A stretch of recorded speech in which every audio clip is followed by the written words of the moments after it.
afternoon. I hope you're having a fantastic day. If you're new to the channel, my name is Nathan Kolk, and this is me, you, and Subaru in Wilmington, North Carolina. Today I have the 2019 Subaru Crosstrek with me, and I'm going to do a delivery with you so that if you were to receive this vehicle, you would have a place to go where you can find resources to know how to press every button in this car.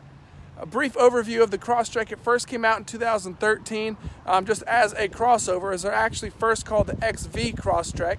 And then in 2016 they dropped the XV and now it's just the Crosstrek. And then in 2018 they put it on the Subaru Global platform, gave it a little bit smoother, quieter ride, gave it 3 more horsepower and a few new features, along with Apple CarPlay and Android Auto. And then from 18 to 19 there were not a lot of changes. They just changed the availability of certain options. For example, the EyeSight safety system is now a standard feature on the limited trim level, which we have here today. So this is an absolute top of the line Pack 24 limited Crosstrek. Take a look. So the first thing I typically show people is the key fob. And so the limited gets you the smart key fob so that you can approach the vehicle and just put your hand in the door handle to unlock it.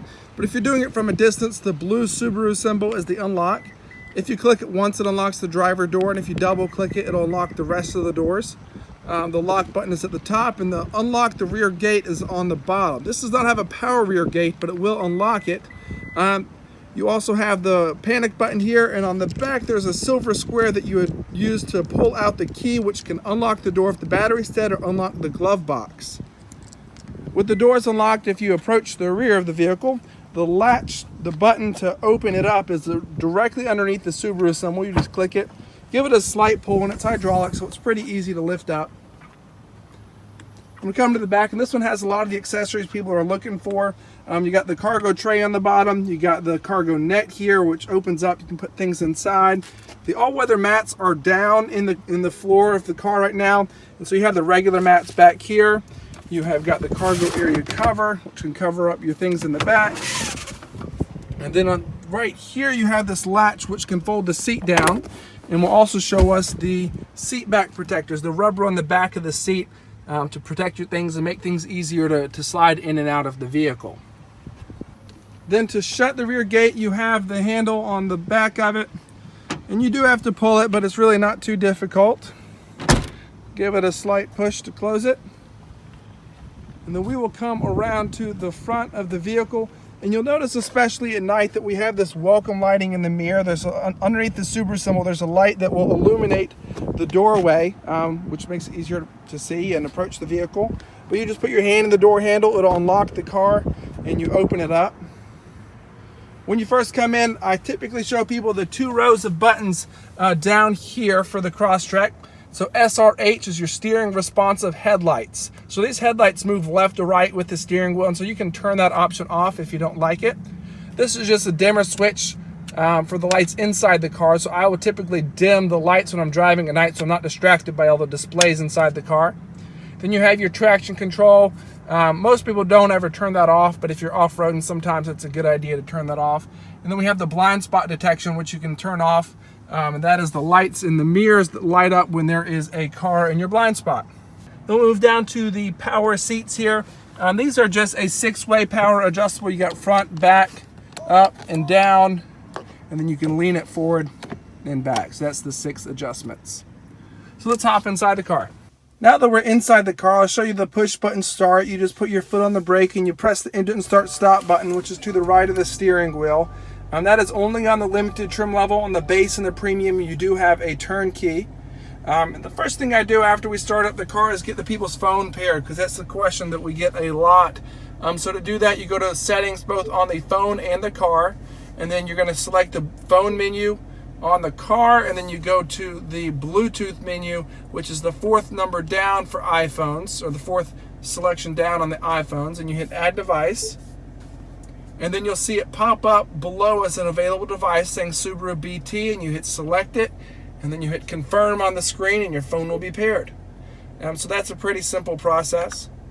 And then the next thing we'll go over is the radio. So with the radio button, you can select it. The volume knob is here. The tune knob is here, so you can tune to whatever station you want. But then you have controls for the radio on the left side of the steering wheel. We'll come over here, you have the volume on the left side, which can go turn it up and turn it down.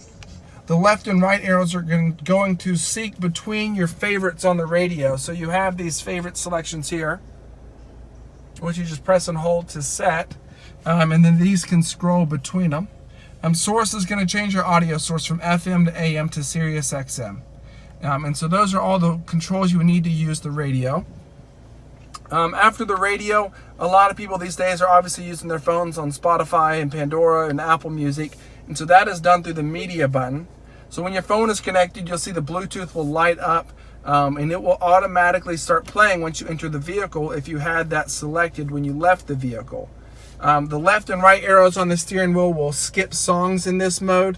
And so you can just scroll through your songs if you're on a playlist or if you're on shuffle, whatever it may be. But media also controls your CD, your USB if you plugged in like an iPod or even a USB stick with audio. And then if you hit the down arrow, there is even an auxiliary jack. And in the Crosstrek, that is in the center armrest. So that is the media button. After media, I'll show people the phone on here. Once your phone is paired and connected, it'll show up here, and then you can see, if you look closely, there's the favorites, recents, keypad, phone book, and messages. So it'll load all of your contacts in here so that you can use voice commands, or you can go through the phone book in the car to select someone to call. You can even set it up to receive text messages as well and read those out loud to you. So that's the phone menu. And then the map, of course, and so they've updated this a lot. This was part of that revamp in 2018, which made it a lot easier to use. And so I'm going to show you just a few quick things on here. Anytime you're looking for something, you're going to start with the menu button, and then you go to search for destination. And you can either type a full address if you know it, or you can type a business name. If you want to find Costco, type Costco. You want to find Taco Bell, type Taco Bell, and it'll pull it up for you. And so that is from the search menu, but then you also have these options: nearby places, list of point of interest. So point of interest, I'll show you my favorite one on here. I think I may have showed it in my last video. I think it's kind of funny that they have helipad as an option. Anytime you have typed in a destination, so let me show you, for example, if I do Costco here,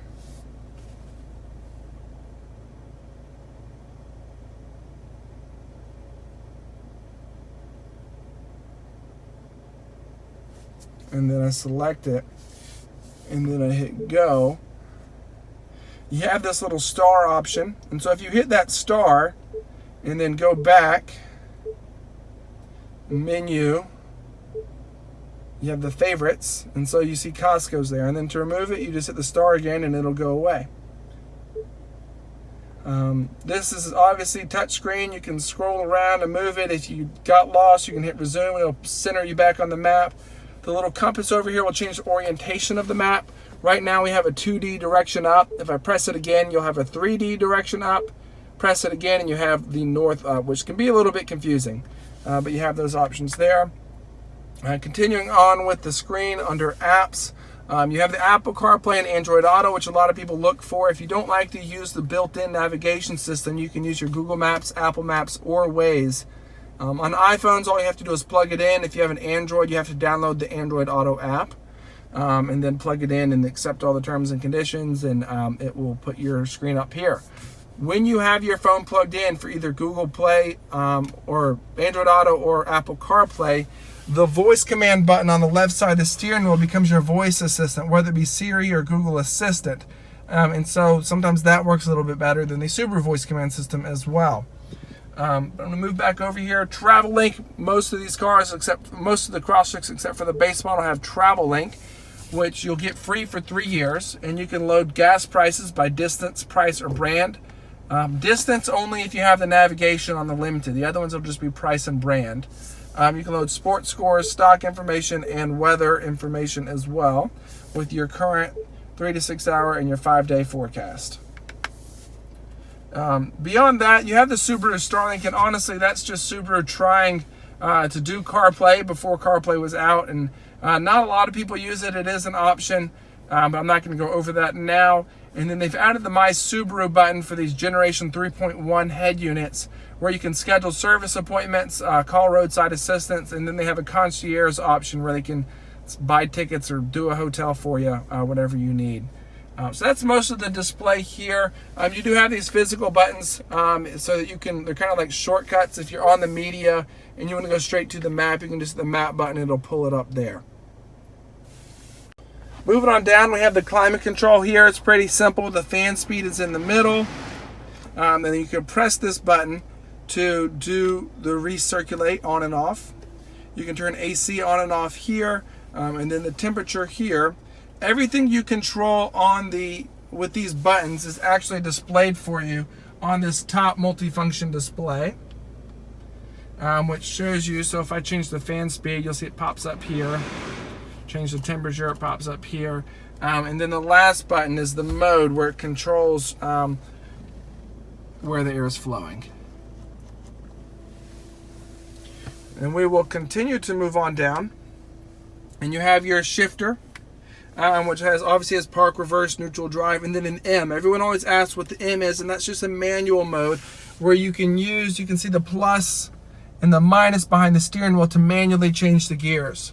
The most frequent use of that is if you're driving down a steep hill, say in the mountains, then you can be in a lower gear and it'll prevent you from having to use your brakes as much. We'll continue to move down here, and we have this X mode. That's like an off-road mode that'll help you not get stuck in rough situations, and then your seat heaters, high and low. The next thing we'll go over is the EyeSight system. So it's based off of these two cameras. There's one here and one on the other side of the rear view mirror. And primarily what they do is your automatic emergency braking. If you're going to run into the back of somebody, it will slam on the brakes, or even a small object. I'll link below a video that I made with one of my co-workers where I let him drive a car straight at me to prove that the emergency braking would work. And so that's pretty neat. But along with that, you have your lane departure warning, which beeps if you swerve out of your lane, and lane keep assist, which is actually controlled on and off on the steering wheel here. So when this is turned on, let me zoom in on this, you can see it lights up on the dashboard there. And so when that is on and it detects the lanes in the road, it will actually correct your steering before you veer out of your lane, which is pretty neat. As you get close to it, it'll just nudge you. But if you ever like avoiding something and swerve to avoid it, then it's not going to overpower you. It's a very slight adjustment, and it waits till the very end. And then you have what is my favorite feature, the adaptive cruise control, where you can turn on your cruise here, and then once again it shows up on this center display. Have to focus. Shows up on the center display there. And when you turn that on, and then you use the buttons on the right side of the steering wheel once again to set the speed. You can see it says down below, it says set. Once you set your speed at 60 miles an hour and the person in front of you slows down to 50, it'll slow you down to 50 without you having to touch your brakes. It'll actually work that all the way down to a complete stop, and that's something that's different from other brands. Some of them will not work below 25 miles per hour, but Subaru has worked it where it will operate all the way down to a complete stop. And then these two buttons will adjust the distance that you're pacing behind a vehicle. If you want to be closer to someone, or increase your distance. And it's a matter of time, not space, and so it ranges from, I believe, 0.8 seconds to 2.5 seconds. So obviously 2.5 seconds is going to be greater at 70 miles an hour than it will at 40 miles an hour. So just keep that in mind. And so that is the EyeSight system. From there, you have these three buttons underneath the left side of the steering wheel.